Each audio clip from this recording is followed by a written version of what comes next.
রায়গঞ্জের সরকারি বাস স্ট্যান্ডে বাসে ওঠার সময় বুক পকেট থেকে মোবাইল চুরির অভিযোগে চাঞ্চল্য ছড়ায় সোমবার দুপুরে। অভিযোগকারী অমল ঘোষ মালদা জেলার চাঁচলের বাসিন্দা। তিনি জানান, রায়গঞ্জের পূর্বাশা পাড়ায় আত্মীয়ের বাড়িতে এসে করণদিঘি যাওয়ার জন্য সরকারি বাস স্ট্যান্ডে বাসে উঠছিলেন। সেই সময় ভিড়ের মধ্যে কেউ তার বুক পকেট থেকে মোবাইল ফোনটি চুরি করে নেয়। বিষয়টি বুঝতে পেরে তিনি চিৎকার করে সকলকে জানান। পরে মোবাইলে ফোন ধরলে প্রথমে রিং হলেও কিছুক্ষণের মধ্যেই সেটি বন্ধ করে দেওয়া হয়। ঘটনার পর সমস্যায় পড়ে রায়গঞ্জ থানায় লিখিত অভিযোগ দায়ের করেন অমল ঘোষ। পুলিশ ঘটনা তদন্ত শুরু করেছে। এই বিষয়ে অভিযোগকারী ব্যক্তি কি জানিয়েছেন শুনুন। আমার চাচল, আমি এখানে আত্মীয় বাড়িতে এসেছি পূর্বাশা পাড়ায়।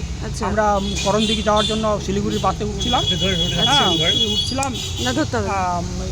উঠার মাত্র উঠতে যাবো, বেশিরভাগ লোক নেমে গেছে, এক দুজন লোক বাকি ছিল, উঠবো আর কি। এই মুহূর্তে আমার ফোনটা টেনে নিল। আমি সঙ্গে সঙ্গে বললাম, চিৎকার করে। কোথায় রেখেছিলেন ফোনটা? এই যে বুক পকেটে। আচ্ছা। আর আমি সঙ্গে সঙ্গে সবাইকে বললাম যে আমার টেনে নিল। তাই একজন আবার ওই সঙ্গে সঙ্গে ফোন বললো, নাম্বারটা বলুন। রিং করলো, রিং হচ্ছিল। রিং হওয়ার কিছুক্ষণ পরে ফোনের সুইচটা অফ করে দিয়েছে। উত্তর দিনাজপুরের রায়গঞ্জ থেকে নিজস্ব প্রতিনিধির রিপোর্ট, টাইমস 14 বাংলা। আরো নিত্য নতুন ভিডিও পেতে এবং তথ্য জানতে আমাদের ফেসবুক পেজকে লাইক ও ফলো করে রাখুন। সেই সঙ্গে টাইমস 14 বাংলার ইউটিউব চ্যানেলকে সাবস্ক্রাইব করতে ভুলবেন না।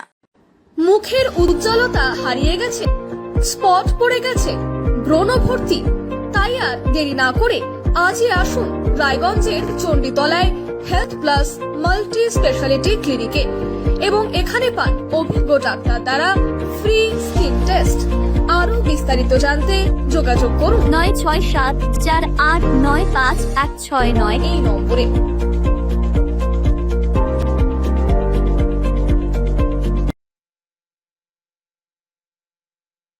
আজ তোমার বিয়ে সাজলো নতুন সাজে।